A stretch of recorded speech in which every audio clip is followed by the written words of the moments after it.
Hello, I'm Firepug. Welcome back to the channel. In this video, I'm going to quickly run through my thoughts on this year's 2020 Fight or Fright event, the Shadow Royale game mode, and I'm going to compare it to last year's Halloween event, and basically do a pro and con between the two, and give you guys my opinion on which one's better.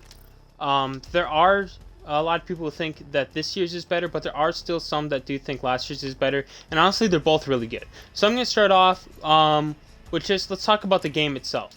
So the game itself this year, you obviously played as a whole squad with two other teammates. Last year you just played solo.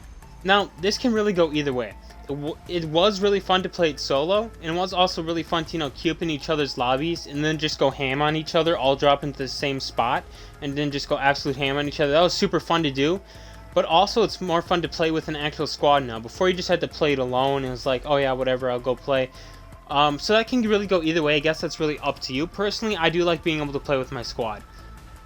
The other thing about last year's game mode that might be a little bit have an edge over the other is you kept playing no matter how many times you died. And this year, you're completely done playing once your entire squad is eliminated. It is not kind of nice how it works, how you can just keep one member alive and keep coming back as much as you want. However, in last year's, you kept coming back over and over and over again until the members finally got, there was that last 10, and then you had to fight to get on the ship, which I thought was also a very cool feature, kind of like the old days in the epilogue of the Titanfall 2 matches. This year is just a normal game. Again, I think that's really an opinion thing. Personally, I like this year's game mode a little bit more. The wall run and the double jump is pretty sweet. However, if you haven't played Titanfall, the Titanfall double jump has a little bit more oomph to it. It's not the exact Titanfall 2 feel, but it's still pretty fun, especially in Skulltown, getting to fly around on all the sides of the walls. So it's really opinionated. I get why some people like last year's better. However, personally for me, this year's game mode I like more. But let's go a little bit deeper than that. Let's talk about the prize track for a minute. That's not the prize track. Here it is. This year's prize track, it's not horrible. If you don't have a Sentinel Legendary or you just have an Epic, this is actually a pretty good Epic skin. I guess some people don't like the green, but I think this is a pretty good Epic skin. I do have Golden Spine, so it's pretty useless. And this is actually a good rare skin if you don't have a good skin for Pathfinder. So it's not like bad quality. Gibraltar, finally glad to get some Gibraltar trackers. It is zombie themed, so I don't know how you feel about that.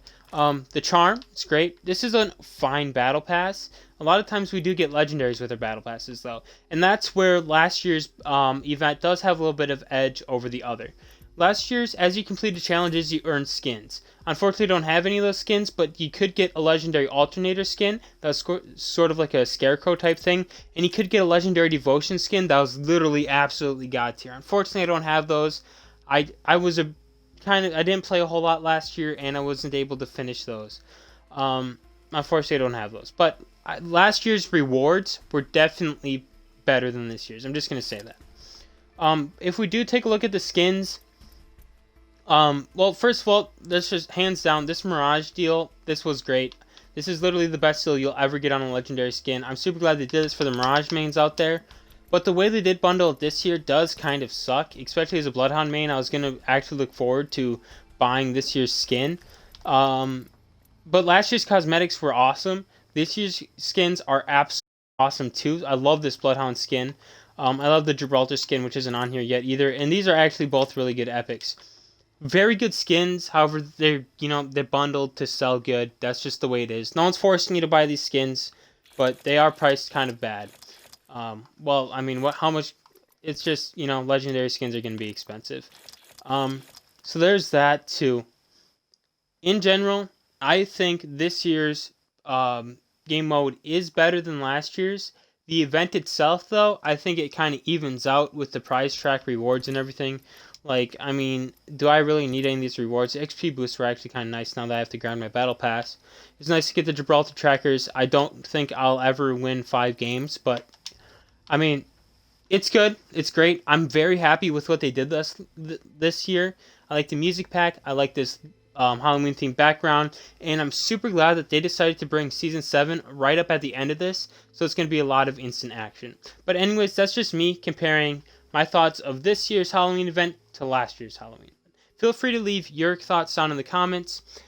Just don't get in fights in the comments anymore, please. And that's really all I have for you guys, so I'll see you guys later.